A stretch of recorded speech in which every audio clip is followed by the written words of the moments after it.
नमस्कार, मी संजय गुरव, झुंजार क्रांती news channel. आजपासून आपण झुंजार क्रांती न्यूज चॅनलवर विशेष मान्यवरांच्या सामाजिक सेवकांच्या मुलाखती सुरू करणार आहोत। तर आजची पहिली मुलाखत म्हणजे झुंजार क्रांती फाउंडेशनचे संस्थापक श्री कृष्णा ब्रिजलाल कोळी, जे मानव विकास पत्रकार संघ नंदुरबार जिल्ह्याचे अध्यक्ष सुद्धा आहेत आणि तसेच एक सामाजिक कार्यकर्ता म्हणून त्यांनी आपली एक विशेष छाप सोडलेली आहे। गरीब लोकांसाठी कार्य करणं, गरजू विद्यार्थ्यांना मदती करणं असे विशेष उपक्रम राबवून त्यांनी सर्वसामान्य जनतेमध्ये लोकप्रियतेचे स्थान मिळवलेले आहे। तर चला आपण आज झुंजार क्रांती न्यूज चॅनल मार्फत या चॅनलचे संपादक श्री कृष्णा ब्रिजलाल कोळी यांची मुलाखत घेऊ। नमस्कार कृष्णा कोळी सर। नमस्कार। झुंजार क्रांती न्यूज चॅनलमध्ये आपले स्वागत आहे। धन्यवाद। कृष्णा कोळी सर, जवळजवळ सर्वसामान्य जनतेसाठी आपण भरपूर कामं केलेली आहेत। गरीब लोकांसाठी आपण भरपूर उपक्रम राबवलेले आहेत। गरजू विद्यार्थ्यांना आपण भरपूर मदती केलेल्या आहेत आणि सर्वसामान्य जनतेमध्ये आपण खरोखर लोकप्रिय झालेले आहेत। तर आजची एक विशेष मुलाखत आपला घेण्याचा हेतू असा आहे की जे सर्वसामान्य व्यक्ती असतो, ज्याचा प्रवास असतो, तर तो प्रवास कसा असावा किंवा माहिती कशी, त्याला यशस्वी होण्यासाठी काय करावं लागतं, सर्वसामान्य गरिबीच्या परिस्थितीत आल्यानंतर यशाच्या शिखरावर व्यक्ती पोहोचतो, तर त्यासाठी अनेक संघर्ष आणि कष्टाचा सामना करावा लागत असतो। तर आपल्या जीवनाविषयी आज आम्हाला व आपले जे रसिक आहेत यांना सुद्धा हे जाणून घ्यायचं आहे। तरी आपण प्रथम आपणास जे आपले बालपण होते, बालपणापासून तर एक सामाजिक कार्यकर्ता हा जो प्रवास आहे हा आपला कसा झाला, बालपणापासून तर आतापर्यंतचा आपला सामाजिक कार्यकर्ता म्हणून जो प्रवास आहे हा कसा झाला, म्हणजे असे कसे कसे संघर्ष कष्ट आपण भोगले, या प्रवासामध्ये काय काय त्रास झाला? प्रथमतः मी जे काही आपले दर्शक आहेत त्यांना माझा नमस्कार। सरांनी बालपणाविषयी आणि जे माझे जीवन कशा प्रकारे हे केलेलं आहे ते विचारलेलं आहे। माझं बालपण हे ग्रामीण भागात, माझं एक छोटंसं गाव आहे, आदिवासी गाव असल्या कारणामुळे त्या ठिकाणी शिक्षणाची व्यवस्था नव्हती, म्हणजे जेणेकरून जे शिक्षण मिळालं पाहिजे ते शिक्षण नव्हते। बालपणामध्ये खूप काही संघर्ष करावा लागला, जेणेकरून माझं एक छोटंसं गाव कमरान म्हणून गाव आहे, जे एक आदिवासी पेसा म्हणून गाव येतं, ते शहादा तालुक्यातील गाव आहे। आणि हालाकीच्या परिस्थितीमध्ये माझ्या आईवडिलांनी मला शिकवलं। बालपणामध्ये मी 1ली ते 3रीपर्यंत गावामध्ये जिल्हा परिषद शाळेत शिकलो आणि परत नंतर मावशीकडे मी शिरपूरला माझे शिक्षण घेतलं। त्याच्यानंतर 11वी 12वी लंगखेडा कॉलेज केली, नंतर मामाकडे शिक्षण घेतलं, परत माझं EMCJ पर्यंतचे शिक्षण झालं। मी पत्रकारितामध्ये शिक्षण घेतलं आणि अनेक अडचणींचा सामना करत मी माझे जीवन हे पुढे आणलं आणि याच्यामध्ये अनेक संकटं आली, जेणेकरून जे आईवडिलांचे मोलमजुरी करायचे आणि मोलमजुरी करत असताना खूप काही आर्थिक गोष्टींचा सामना करावा लागला।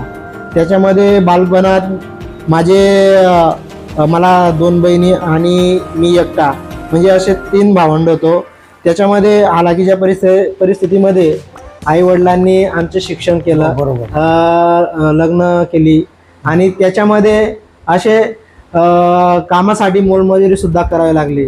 ग्रामीण भागामध्ये तसेच ग्रामीण भागामध्ये गवंडीचं काम केलं, कामगार म्हणून काम केलं, उद्योग केले, व्यवसाय केले, काही इतर व्यवसाय सुद्धा केले की 2 पैसे आपल्याला मिळायला पाहिजे आणि आपलं कुटुंब हे चालायला पाहिजे। बरोबर। म्हणजे अशा हालाकीच्या परिस्थितीमध्ये जीवन जगत असताना एक सामाजिक ऊर्जा पण मिळाली की आपण या समाजाचं काहीतरी देणं लागतो, म्हणून आपण एक सामाजिक NGO सुद्धा स्थापन केली। आणि अशा परिस्थितीमध्ये मी एक वृत्तपत्र सुद्धा सुरू केलं, जे म्हणजे झुंजार क्रांती या नावाने मी त्याचं टायटल घेतलं.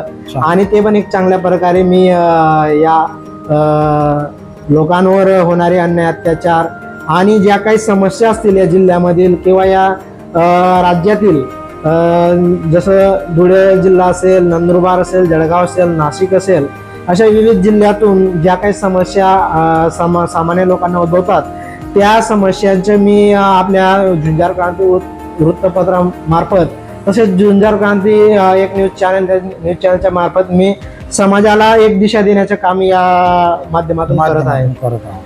तरी माझा हा बालपणापासून तर जो जीवन प्रवास आहे तो एकदम कष्टमय आहे आणि संघर्षमय आहे. तर येणाऱ्या काळात खूपच काही अशा ज्या समस्या आहेत त्यांच्यावर मी मात करून पुढे जाण्याचा प्रयत्न करीत आहे. छान, खूप महत्त्वाची माहिती दिली आपण. बरं, झुंजार क्रांती न्यूज चॅनल असं आपले वृत्तपत्राचे नाव आहे, आपलं यूट्यूबच्या जो न्यूज चॅनल आहे त्याचं नाव आहे. तर हे नाव आपण का निवडले, याच्या मागे नेमकी आपली संकल्पना काय आहे? झुंजार क्रांती म्हणजे झुंजार म्हणजे लढवय्या, लढाऊ आणि लढणारा. जीवनाचा संघर्ष एवढा मोठा होता की त्याच्यामध्ये नाव काय घ्यावं, हो बरोबर, हे पण खूप महत्वाचं असतं. खरी गोष्ट आहे की जीवनामध्ये आपण लढवे आहोत, लढणारे आहोत, लढाऊ आहोत, म्हणून हे झुंजार नाव हे सुचलं. आणि क्रांती म्हणजे बदल, क्रांती म्हणजे बदल घडायला पाहिजे, या समाजामध्ये परिवर्तन व्हायला पाहिजे, म्हणून झुंजार क्रांती हे नाव मी दिलं. खूप छान, आपले विचार खरोखर उत्तम आहेत आणि त्याप्रमाणेच आपण आपल्या चॅनलचे नाव सुद्धा ठेवलेले आहे, म्हणजे झुंजार क्रांती म्हणजे लढवय्या. तर हे शब्द ऐकल्यावर अंगामध्ये रक्त असं सडसड होतं आणि त्याच्याने माणसामध्ये एक वेगळ्या प्रकारची ऊर्जा निर्माण होते. खूप छान नाव दिलेलं आहे आपण न्यूज चॅनलला. बरं सर, एक विचारू इच्छितो, झुंजार क्रांती हे जे नाव आपण आपल्या चॅनलला दिलं, आपल्या वृत्तपत्राला दिलं, तर हे नाव आपल्याला का सुचलं? तसं आपण मगाशी बोलले की झुंजार म्हणजे लढवय्या असतो, असे काहीतरी आपण आम्हाला सांगितलं, परंतु आता सरळ आम्ही झुंजार क्रांती न्यूज चॅनल विषयी आपणास विचारत आहोत. तर हे नाव आपल्याला का सुचलं? आणि दुसरी महत्त्वाची गोष्ट की आपली भरपूर मित्रमंडळी आहे, तर या मित्रमंडळीचा आपल्या चॅनलशी किंवा आपल्याशी असे काय कनेक्शन आहे, काय संबंध आहे, मित्रांचं काय योगदान आपणास लाभलं आहे, त्याच्याबद्दल जर आम्हाला थोडक्यात सांगितलं तर आम्हालाही कळेल की मित्राचं महत्त्व काय असतंय आपल्या जीवनामध्ये. अतिशय महत्त्वाचा प्रश्न तुम्ही या ठिकाणी विचारला सर, की झुंजार नेमकं काय? तर झुंजार म्हणजे लढवय्या, लढणारा, लढाऊ, आणि क्रांती म्हणजे बदल, की त्याच्यामध्ये काहीतरी बदल घडायला पाहिजे, म्हणूनच मी झुंजार क्रांती हे नाव आणि हे टायटल सुचवलं. आणि याच्यामध्ये महत्त्वाची भूमिका म्हणजे गुरुवर्य डॉक्टर महेंद्र कोळी यांची महत्त्वाची भूमिका आहे, ज्यांनी या वृत्तपत्रासाठी आणि टायटलसाठी ब्रॉडकास्टिंग जो विभाग आहे, हो बरोबर, दूरसूचना एवं प्रसारण मंत्रालय, की त्यांच्याकडे पाठपुरावा करून मला हे वृत्तपत्राचं टायटल आणून दिलं.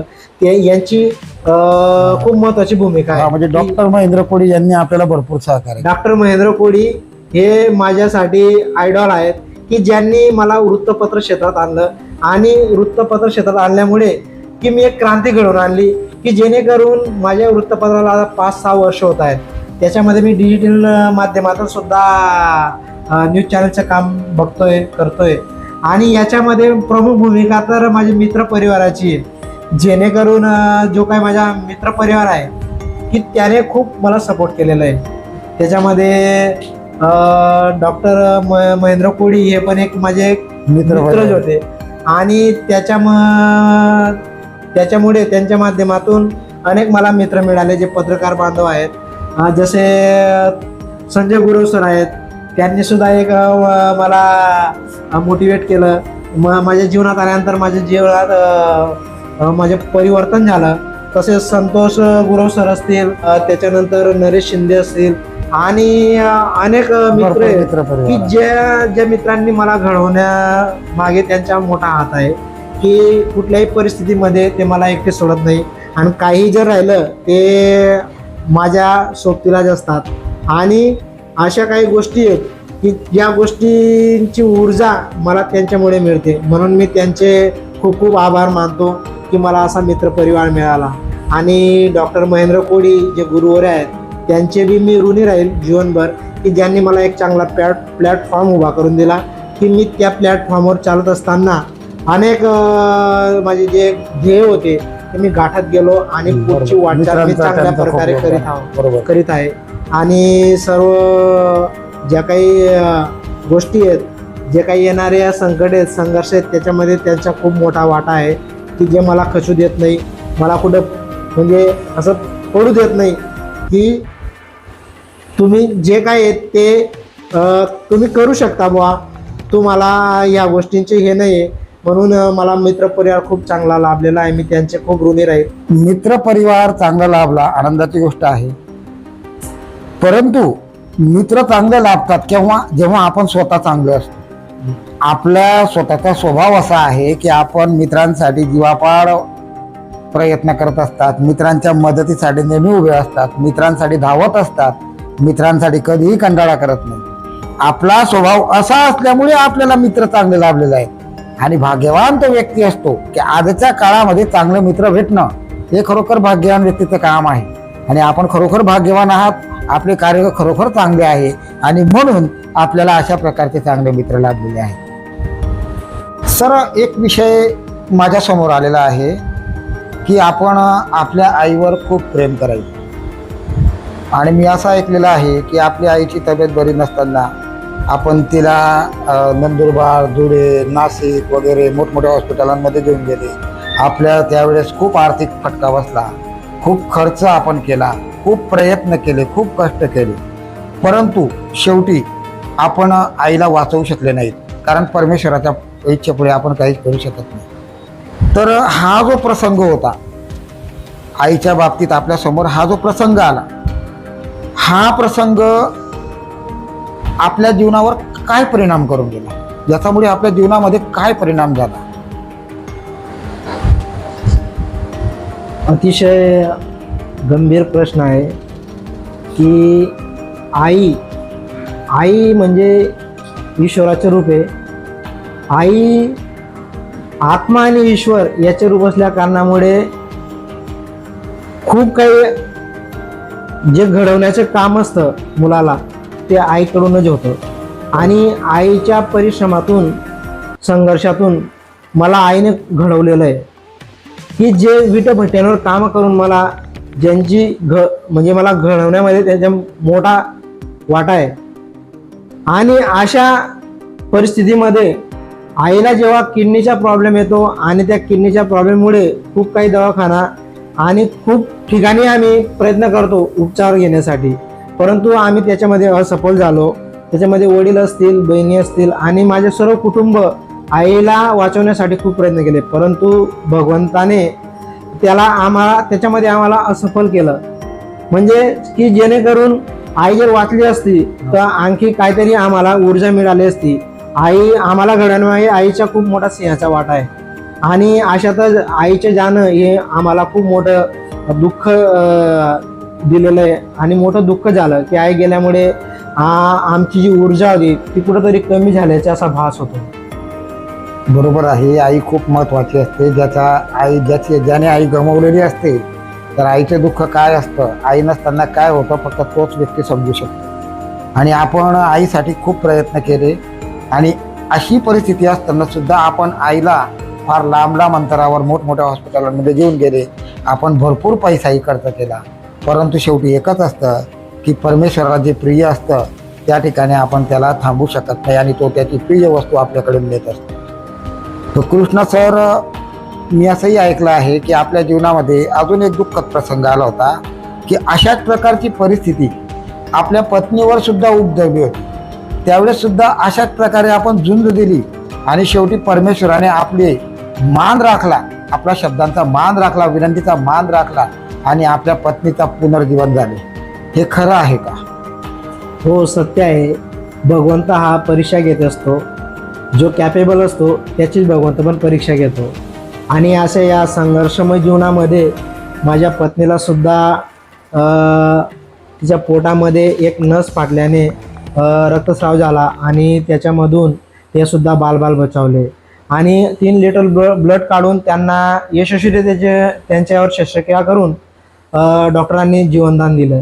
म्हणजेच भगवंताचे उपकार मी विसरू शकत नाही की भगवंताने सुद्धा माझा शब्द पाळला असेल, तारला असेल. कारण की जीवनामध्ये खूप काही अशा सामाजिक गोष्टी करत असतो, त्याचे हे फळ मला मिळालं असेल असं बरोबर. मी समजतो.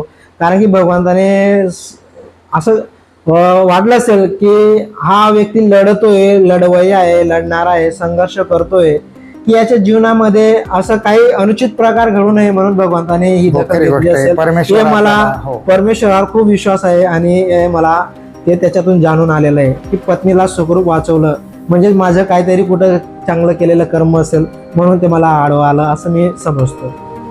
मित्रांनो, आपण ऐकत आहात कृष्णा कोळी सरांचे विचार. आजचा जो जग आहे, आजच्या जगामध्ये परिस्थिती फार विचित्र झालेली आहे. लग्न झाल्यावर मुलं आईकडे बघत नाही, वडिलांकडे बघत नाही, परंतु त्यांनी लग्न झाल्यानंतर आईला वाचवण्यासाठी, आईसाठी भरपूर प्रयत्न केले. शेवटी ते तिथे निष्फळ झाले. परंतु त्यांच्या पत्नीवर सुद्धा असा कठीण प्रसंग ओढावला गेला आणि त्या प्रसंगातून त्यांनी शेवटी त्यांच्या पत्नीला बाहेर काढले. म्हणजे एक आदर्श मुलगा आणि एक आदर्श पती आपल्या समोर या ठिकाणी बसलेले आहे. बरं सर, पुढचं एक विचारू इच्छितो की नंदुरबार जिल्ह्यामध्ये आपला चॅनल जवळजवळ भरपूर लोकांना लोकप्रिय पण झालेला आहे, लोकांना माहीत पण आहे. तर या जिल्ह्यामध्ये काम करताना आपण विविध भागांमध्ये फिरलेले आहेत. दळगाव भागामध्ये, अक्कलकुवा भागामध्ये, नवापूर, त्यानंतर तळोदा, शहादा वगैरे तालुके आहेत. तर या सर्व तालुका क्षेत्रांवर आपण कामही केलेले आहेत. तर या भागामध्ये आपणास अशा कोणत्या आव्हानांचा सामना करावा लागला? आपल्याला असे काय अनुभव आले, चांगले असो किंवा वाईट असो? बघा, नंदुरबार जिल्हा आदिवासी बहुल जिल्हा आहे आणि या जिल्ह्यामध्ये नवापूर, तळोदा, अक्कलकुवा, दळगाव, शहादा असे 6 तालुके येतात.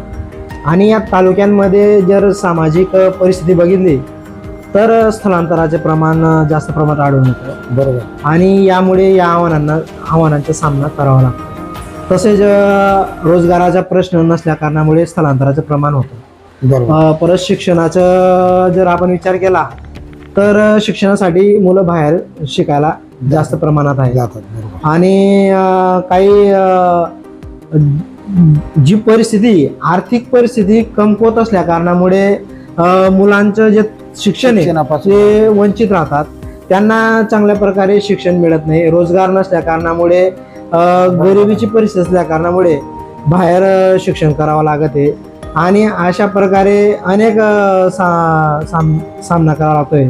अनेक जे आव्हान आहेत त्यांचा सामना करावा लागत आहे की जेणेकरून या जिल्ह्यातून स्थलांतराचे प्रमाण कमी व्हावं. स्थलांतराचं प्रमाण कमी झालं म्हणजे रोजगार उपलब्ध झाले म्हणजे स्थलांतराचं प्रमाण कमी होईल.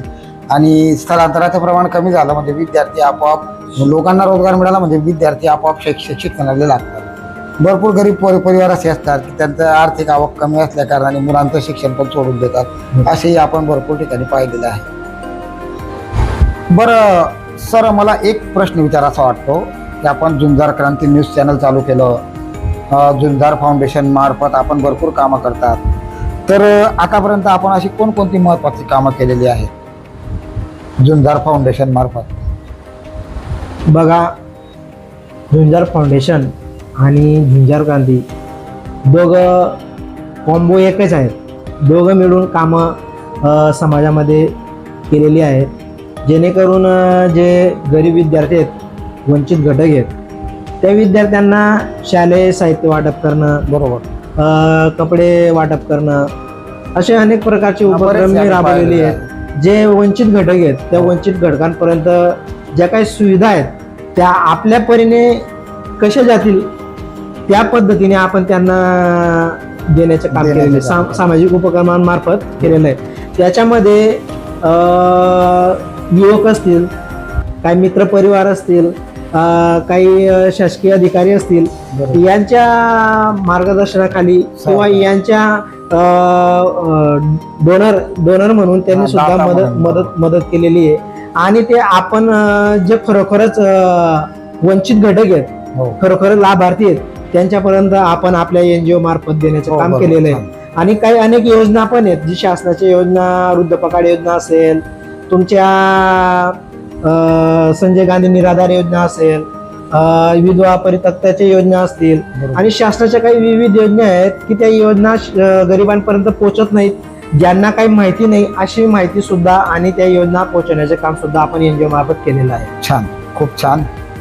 गरजू विद्यार्थ्यांना मदत करणं आणि त्यांना मोठा हात देणं ज्यावेळेस त्यांना मदतीची गरज असते, हे खरोखर खूप मोठं पुण्याचं काम आहे.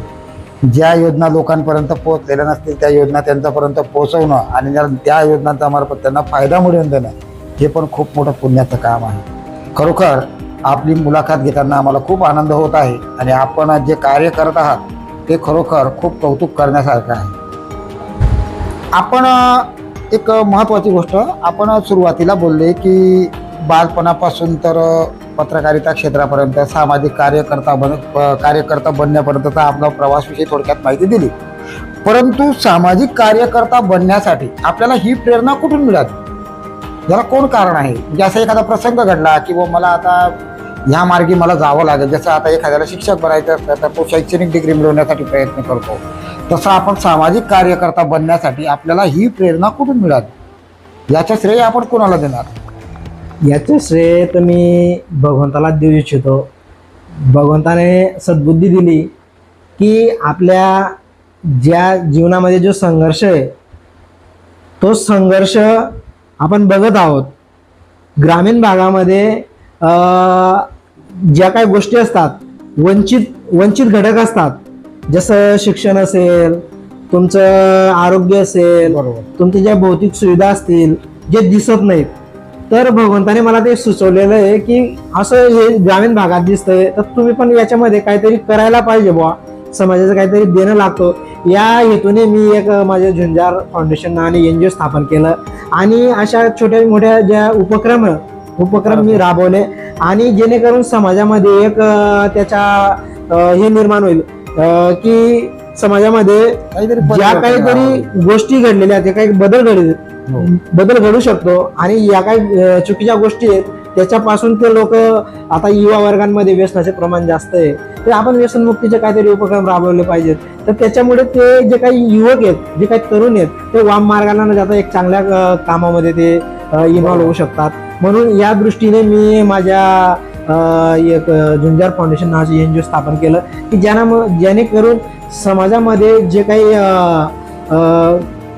चुकीचे कामं चालू आहेत, जे चुकीच्या मार्गाला जात आहेत, त्याच्यामध्ये काहीतरी बदल घडेल म्हणून मी एक छोटंसं एनजीओ स्थापन केलं आणि याच्यामध्ये भगवंताचा हात असेल असं मी समजतो. हो, खरी गोष्ट आहे. भगवंताचाही हात आहे, आपल्या आईचाही आशीर्वाद आहे आणि आपण जे दीनदुबळे गरजू लोकांसाठी जे मदती करता आहेत, सेवा करत आहेत, तर त्यांचाही अप्रत्यक्ष आशीर्वाद आपल्याला लाभत असतो आणि त्यामुळेच आपण आज अशा प्रकारचे कार्य करू शकत आहात. तर सर, एक अजून प्रश्न माझा शेवटचा आहे की नंदुरबार जिल्ह्यामध्ये विकास व्हायला पाहिजे, त्यासाठी आपल्याला शासनाकडून अथवा जनतेकडून काय अपेक्षा आहे, काय बदल घडायला पाहिजे? जर नंदुरबार जिल्हा आदिवासी बहुल जिल्हा असल्या कारणामुळे या जिल्ह्यात स्थलांतराचं प्रमाण तर मी सांगितलंच तुम्हाला. हो, बरोबर. परंतु जे सर्वसामान्य लोक आहेत त्यांच्याकडे नॉलेज नसल्या कारणामुळे काही गोष्टी कळत नाही की जेणेकरून प्रशासनाने ज्या काही योजना असतील, जसे घरकुल असेल, तुमच्या विधवा परित्यक्ताची योजना असेल, संजय गांधी निराधार योजना असेल, वृद्धपकाळ योजना असेल, अनेक प्रकारच्या काही योजना आहेत, शासकीय योजना आहेत, जसे काही पंचायत समितीमधून असतील, काही तहसील कार्यालयामधून असतील, काही प्रांत कार्यालयामधून असतील किंवा काही जिल्हा कार्यालयामधून असतील. तर अशा काही योजना आहेत, त्या योजनांची माहिती सर्वसामान्य लोकांपर्यंत पोहोचली पाहिजे, जेणेकरून त्यांना फायदा होईल आणि त्यांची उन्नती होईल, प्रगती होईल.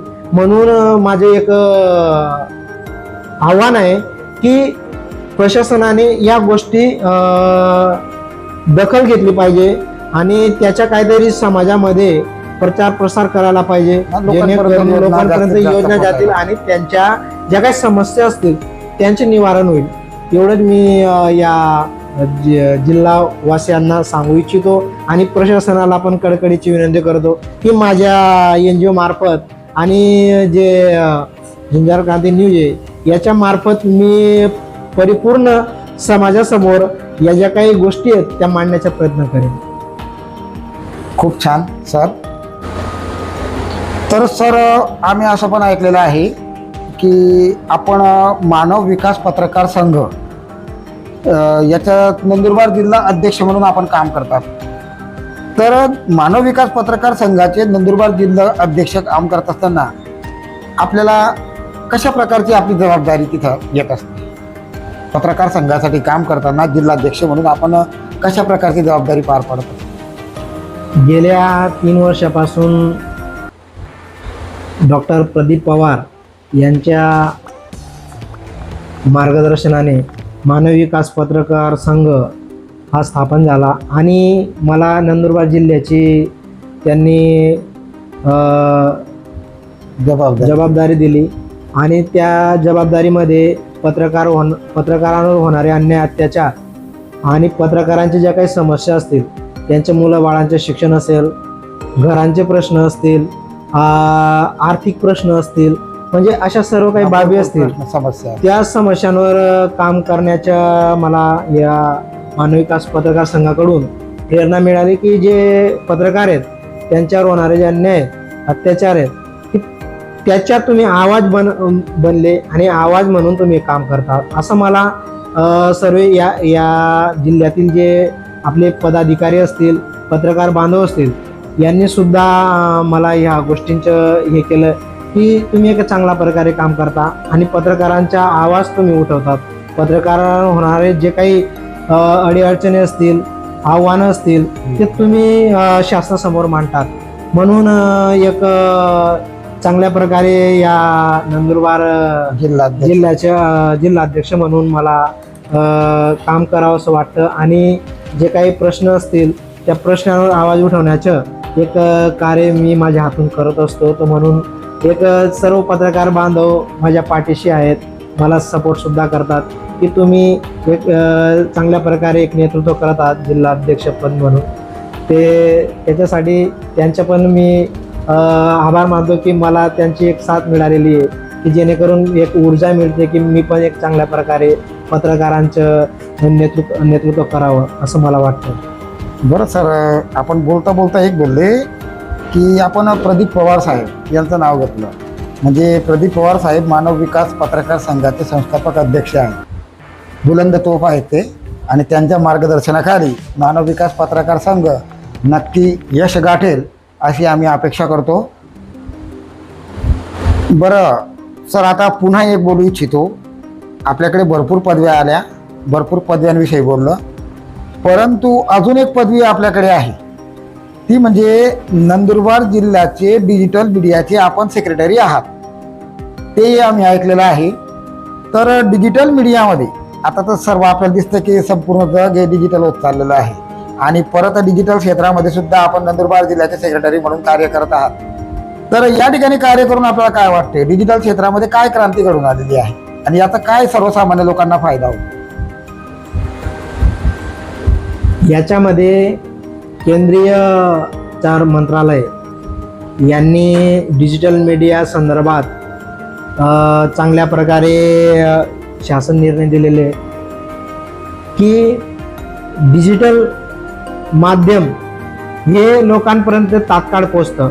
जसं की वृत्तपत्र आहे, जसं ते आजची बातमी उद्याला आपल्याला दाखवत असतं. वृत्तपत्रांचं काम आहे, साप्ताहिकाची बातमी असेल तर ती आठवड्यातून आपल्याला दिसत असते आणि मासिकाचं जे असेल तर ते महिन्यातून आपल्याला दिसतं. म्हणजे डिजिटलचं एकदम तात्काळ आणि लगेच आपल्याला बातमी कळते, माहिती कळते की या ठिकाणी अशी घटना घडली.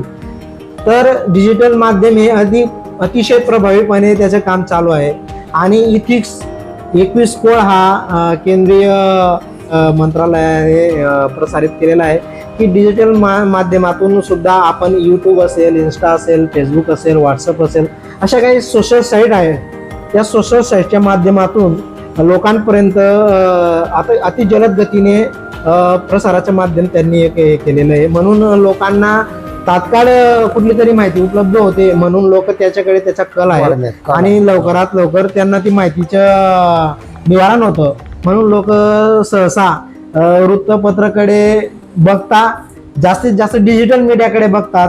हा दृष्टिकोन लोकांमध्ये जास्त आता रुजवलेला आहे. म्हणून डिजिटल माध्यम हे खूप प्रभावी आणि एक यशस्वी याच्याकडे वाटचाल करीत आहे. हो, आपण बरोबर म्हणाले.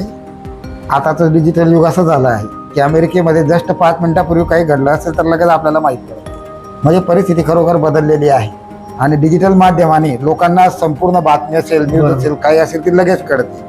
पूर्वीच्या काळामध्ये असं होतं की आज जर एखादी घटना घडली तर ती माहिती आपल्याला दुसऱ्या दिवशी सकाळी वृत्तपत्रात मिळायची, परंतु आता तसं राहिलेलं नाहीये. जगामध्ये कुठेही काही घडलं तर आपल्यापर्यंत लगेच ती न्यूज पोहोचत असते, बातमी पोहोचत असते. तर खूप छान डिजिटल माध्यमाने सुद्धा सेक्रेटरी म्हणून आपण नंदुरबार जिल्ह्यात चांगल्या पद्धतीने कार्य करत आहात. बरं सर, मी असंही ऐकलं आहे की आपलं प्रॉपर गाव कमरावत आहे, जे शहादा तालुक्यामध्ये आहे. तर मी त्यावेळेस त्या भागामध्ये फिरलो तर कृष्णा कोळीविषयी थोडक्यात मला माहीत पडलं की लहान असताना कृष्णा कोळी हा खूप आगाऊ होता, खोडकर होता. तर लोकांच्या तोंडून असे ऐकल्यावर मला थोडंसं सरप्राईज झालं की बाबा कृष्णा कोळीने एवढे सामाजिक कामं करतायत, गरिबांच्या मदती करतायत, दिव्यांना सहकार्य करतायत. तर हा कृष्णा कोळी जो जीवनाबद्दल एवढा संवेदनशील आहे, सिरियस आहे, तो कृष्णा कोळी खोडकर सुद्धा असू शकतो. असं काही आपण लहानपणी केलं होतं का, खोडकरपणा? अतिशय म्हणजे माझ्या मनातला प्रश्न तुम्ही विचारलेला आहे की कुठलाही व्यक्ती असू द्या, बचपनमध्ये हा खोडकर असतो आणि माझ्या जीवनामध्ये मी तर अतिशय खोडकर होतो. ज्या वेळेस एक असा प्रसंग आहे की आमचे जे शेजारी त्यांनी वरती म्हणजे धाब्यावर आपले जे धाबं असतं याचं घराच्या छतावर, वरच्या छतावर त्यांनी पापड टाकलेले होते सुकवण्यासाठी. हा, बरोबर. तर पापड सुकवण्यासाठी मी सीडीने चढून वरती चालले गेलो, घरात कोणालाच माहिती. आणि तिथं पापड ते थोडे हे होते, सुकवलेले टाकले असल्या कारणामुळे ते असे करून घेतले आणि खिशात भरून घेतले. आणि खिशातून आता मला कुणी बघेल इकडे तिकडे म्हणून मी काय केलं, खाली उतरत असताना शिडी लावलेली होती आणि शिडीच्या समोर एक असा दांडा अटकलेला होता आणि त्या शिडीवरनं असं जम्पिंग मारून त्याला लटकून खाली उतरून जाऊ असा माझा बेत होता. हा, बरोबर. परंतु नेमकं असं झालं, मी त्या शिडीवरनं उडी मारली पण माझ्या हातात तो दांडा आला नाही, सटकलो आणि खाली पडलो. पडल्यानंतर हा हात माझा फ्रॅक्चर झाला आणि ज्या ठिकाणी पडलो ते एक ढोरघर होतं की तिथं कोणाचं लक्ष नव्हतं. मग ते शेजारी जे काकू होते ते आल्या, म्हणजे तुमचा कृष्णा इथं पडलेला आहे म्हणे. मग माझी आई पडत पडत घरातून आली आणि कसं काय पडला, काय पडला, तो प्रसंग आजपर्यंत अनुत्तरित आहेत. माझी आई पण गेल्यात, कुणालाच माहित नाही की मी कसा पडलो, काय पडलो. पडून गेला असेल, शिडीवरनं पडला असेल, हाच प्रश्न आजपर्यंत अनुत्तरित आहे. मी कोणालाच काही सांगितलं नाही. तर आज मला ते खोडकरपणाची आठवण येते. माझा हात मुडाला, इथे एक कुठलाही डॉक्टर नव्हता या शहादा तालुक्यात. इथून नंदुरबारला मला रेफर करण्यात आलं. वडील मला असं खांद्यावर बसवून घेऊन गेले. ते प्रसंग आठवतात. मी त्यावेळेस 3री मध्ये होतो, म्हणजे 8-9 वर्षाचा होतो. तर त्या गोष्टी मला कळतात की आई वडिलांनी तात्काळ मला त्यावेळेस तिथं दवाखान्यामध्ये लहानपण असताना जो आगाऊपणा केला, असा खोडकरपणा होता. आणि तरी सुद्धा तो हाताला मला हे जे प्लास्टर बांधलेलं होतं तरी पण गोट्या खेळायचो. काही जे त्यावेळेसचे जे खेळ होते ते खेळ खेळायचो, म्हणजे एवढा खोडकर होतो. तरी सुद्धा सर्व माझ्या गलीतले जे मुलं होती, सवंगडी, सर्व माझे मित्र परिवार होते, एकदम खोडकर होते. तर असे प्रसंग, म्हणजे हा प्रसंग अतिशय म्हणजे अनुत्तरित होता. तो आज आपल्याला या मीडियाच्या माध्यमातून सांगावयास मिळाला. साहजिक आहे. बघा सर, एक सांगू इच्छितो, महाभारत आपण पाहिलेलं आहे आणि त्याच्यामध्ये आपण कृष्ण लीला पाहिलेला आहे. कृष्ण भगवान जे होते त्यांचं बालपण आपण पाहिलेलं आहे. त्यांनी काय काय केलं होतं.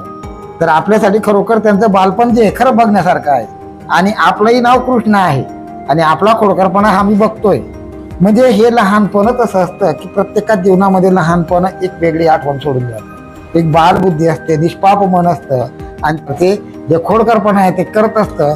पण जसा जसा मोठा होत जातो, अनुभव येत जातो, तसं तसं त्या व्यक्तीमध्ये बदल होत जातो. तर आपण तर सांगितलं की आपला हात मुडला, आपल्याला दवाखान्यात नेलं, परंतु ते पापडाचं काय झालं जे आपण खिशामध्ये ठेवलं होतं? ते पापड आईने काढले की हा वरती कशासाठी चढला होता, का गेला होता तिथं, तर तेव्हा त्यांना कळलं की तिथं पापड टाकले होते, ते पापड खाण्यासाठी गेला असेल. म्हणजे ते खिशातून जेव्हा निघाले ना हा, बरोबर. तेव्हा त्यांच्या लक्षात म्हणजे आलं. ज्यांचे पापड होते हा, त्यांना ते माहित नाही. म्हणजे त्यांना जरी माहिती आहे, असं तर ग्रामीण भागातलं वातावरण हा, बरोबर, कसं लगेच असतं, समजून जातं. मुलगा कुणाचाही असू द्या, हा, बरोबर. तो आपलाच असतो असं समजूत होती. आणि आम्ही कुणाच्याही घरात गेलो का आम्हाला जेवण सहज मिळून जायचं, काही खायचं राहिलं आम्ही जी टोपली असायची टोपलीमधून काढून जेवण कुठेही करून घ्यायचो.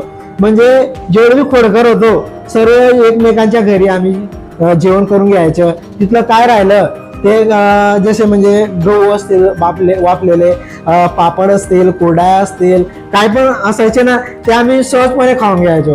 आंबे कैऱ्या असायच्या, कैऱ्या खाऊन घ्यायचो. काय पण असू द्या, म्हणजे तो त्यावेळचा जो प्रसंग आहे ना तो म्हणजे शब्दात नाही सांगू शकत. एवढे म्हणजे वेगळा काळ होता तो. खूप हा, छान. खूपच म्हणजे आपलं लहानपण खूप आनंदात खूप गेलेलं आहे. आनंदात होतो. असा एकही खेळ नव्हता की विट्टी दांडू असेल, ते झाडांवर उड्या उड्या मारणं मारायचं असेल. हे असेल, तुमचं ते आंब्याच्या ह्या असतात बिया त्यांचा खेळ असेल, ते पुट्टे असतील याचे आपले माचीसचे, गोट्या असतील, अशा अनेक प्रकारचे खेळ होते. भोवरा असतो आपला, तो भोवराचा खेळ होता. अनेक प्रकारचे खेळ होते. चिडीपाटी होती, कबड्डी होती, खो खो होतो, क्रिकेट होतो. असा कुठलाच खेळ नाही की तेव्हा आम्ही खेळला नसेल.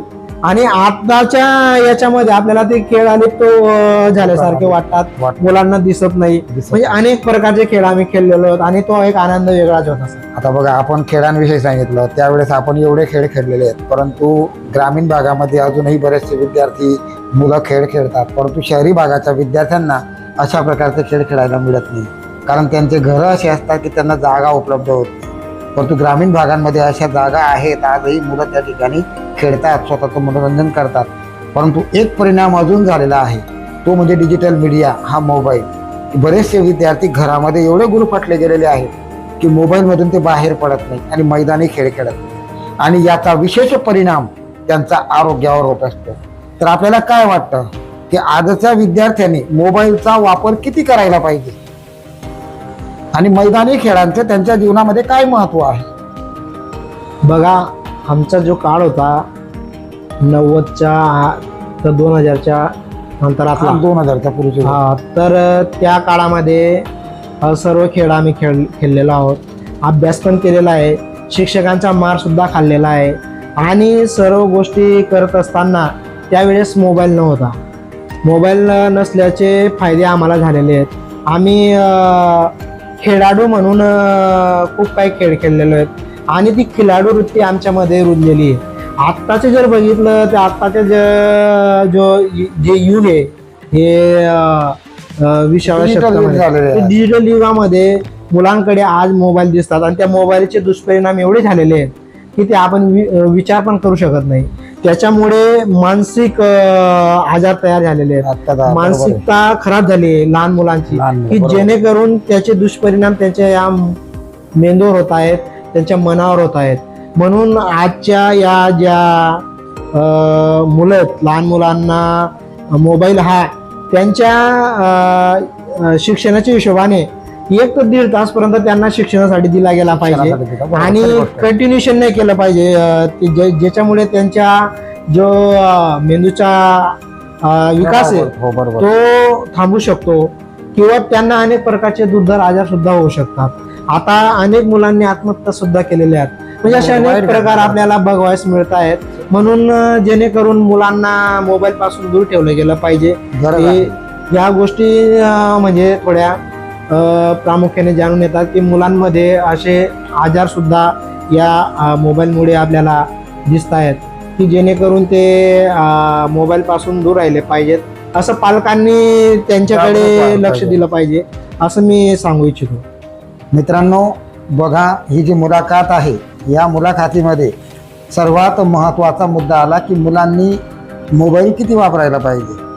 तर एक पत्रकार या नाते श्री कृष्णा कोळी सर यांनी आपल्यासमोर खरोखर महत्त्वाचा मुद्दा मांडलेला आहे की मोबाईल हा गरज आहे, परंतु कोणत्याच गोष्टींसाठी ज्याच्याने तुम्हाला काहीतरी चांगलं शिकायला मिळतं, चांगला अभ्यास होतो. शिक्षणासाठी मोबाईल खरोखर चांगला आहे, परंतु त्याचा उपयोग करता यायला पाहिजे.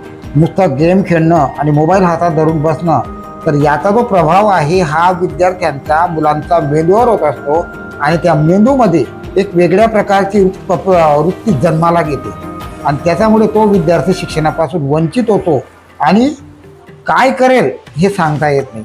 म्हणून विशेष करून मोबाईलचा वापर शिक्षणासाठी करावा व जास्तीत जास्त मैदानी खेळ या गोष्टींकडे लक्ष द्यावं. जेवढे जास्त मैदानी खेळ खेळतील तेवढं त्यांना आरोग्यांनाही फायदा राहील आणि मोबाईलचा शिक्षणासाठी जेवढा चांगला वापर करतील तर त्यांच्या शिक्षणामध्ये सुद्धा तेजस्वी असं भविष्य घडू शकतं.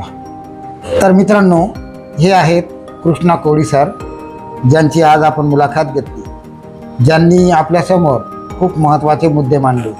त्यांच्या बालपणापासून तर आतापर्यंतचा जो प्रवास आहे याच्याविषयी आपण भरपूर माहिती मिळवली.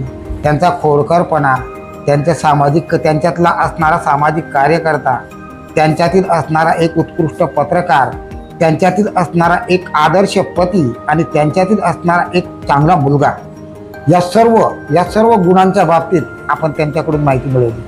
तर असे गुण आपणास पाहायला मिळतं की क्वचितच सापडत असतात. तर आजची जी मुलाखत आहे कृष्णा कोळी सर यांच्यासोबत, ही मुलाखत घेऊन मलाही थोडं बरं वाटतं आहे. मलाही आनंद झाला की आज मला अशा ठिकाणी आज झुंजार क्रांती न्यूज चॅनल मार्फत कृष्णा कोळी सरांची मुलाखत घेता आली आणि त्यांच्या बाबतीत, त्यांच्या जीवनाच्या बाबतीत एवढा परिचय करता आला. त्याबद्दल त्यांनी वेळात वेळ काढून मला जो वेळ दिलेला आहे, या ठिकाणी उपस्थित राहिलेले आहेत, त्याबद्दल मी त्यांचे अगदी मनापासून आभार मानतो. आणि अशाच प्रकारे दीनदुबळ्या लोकांसाठी, गरजू लोकांसाठी, ज्यांना गरज आहे अशा लोकांच्या मदतीसाठी ते सदा तत्पर राहो अशी मी त्यांना विनंती करेन. धन्यवाद सर. धन्यवाद. मला या ठिकाणी संजय गुरव सर यांनी जी मुलाखत घेतली त्याबद्दल मी त्यांचे मनपूर्वक आभार मानतो. तसेच सर्व मित्र परिवार जे असतील त्यांचे बी आभार मानतो.